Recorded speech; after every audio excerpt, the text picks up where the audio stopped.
বেগম খালেদা জিয়ার শাসনামলে বাংলাদেশের রাস্তাঘাট, স্কুল, কলেজ, মসজিদ, মাদ্রাসার উন্নয়ন হয়েছে। বেগম খালেদা জিয়ার সময় এদেশের সামাজিক অবকাঠামোর ব্যাপক উন্নয়ন সাধিত হয়েছিল। আজকে আপনাদের বলতে চাই, আপনারা যদি বিএনপির পতাকা লক্ষ্যবদ্ধ থাকেন, বিএনপির নেতৃত্বে সংগঠিত থাকেন, আপনারা যদি তারেক রহমানের নেতৃত্বে সংগঠিত থাকেন, ইনশাআল্লাহ আগামী নির্বাচনে আমাদের নেতা বিএনপির চেয়ারম্যান জনাব তারেক রহমান যদি রাষ্ট্র পরিচালনার দায়িত্ব পায়, আমরা ইতিমধ্যে আমাদের নেতা বলেছেন, আমাদের নেতা তারেক রহমান ঘোষণা করেছে বাংলাদেশে ফ্যামিলি কার্ড চালু করা হবে। ফ্যামিলি কার্ড মানে বাংলাদেশের প্রত্যেকটা পরিবারের মহিলাদের, যিনি মহিলা বাংলাদেশের প্রত্যেকটি পরিবারের সংসারের প্রধান যে মহিলা, তার নামে একটি ফ্যামিলি কার্ড চালু করা হবে। সেই কার্ডের মাধ্যমে কিছু সুযোগ সুবিধা আমরা দিতে চাই। আমরা বাংলাদেশে কৃষি কার্ড চালু করতে চাই।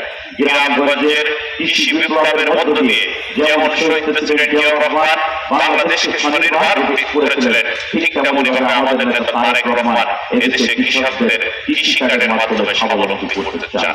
প্রিয় উপস্থিতি, একইভাবে আমাদের নেতা তারেক রহমান ঘোষণা করেছে, আমরা যদি রাষ্ট্র পরিচালনার দায়িত্ব পাই, তাহলে আমরা এদেশের ইমাম মুয়াজ্জিনদের ভাতার ব্যবস্থা চালু করব। এমনই ভাবে বাংলাদেশে মানবিকতা, মানবিক গণতন্ত্র পুনঃপ্রতিষ্ঠা করা হবে। আমরা একটি নতুন বাংলাদেশ গড়তে চাই। আপনারা বিএনপিকে এতটাই ভালোবাসেন, বিএনপি করতে গিয়ে অনেকে ব্যবসা হারিয়েছেন। এমন ঘটনা ঘটেছে যে মা মারা গেছে, মায়ের জানাজায় আসতে পারেন, কিন্তু জেল থেকে ডান্ডা বেরিয়ে পড়ে তাকে আসতে হয়েছে। এরকম ঘটনা অসংখ্য ঘটেছে। অর্থাৎ বিএনপির প্রতি আপনাদের আনুগত্য, আপনাদের ভালোবাসা, আপনাদের ত্যাগ রয়েছে।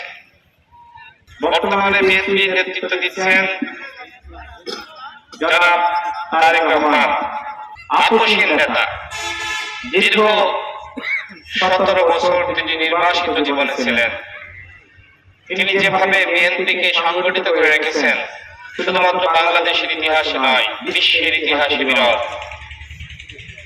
উপজেলা পর্যায়ে নেতৃবৃন্দ, ইউনিয়ন পর্যায়ে নেতৃবৃন্দ, ছাত্রদল, যুবদল, একদম তৃণমূল পর্যন্ত তিনি সংগঠিত করে রেখেছেন।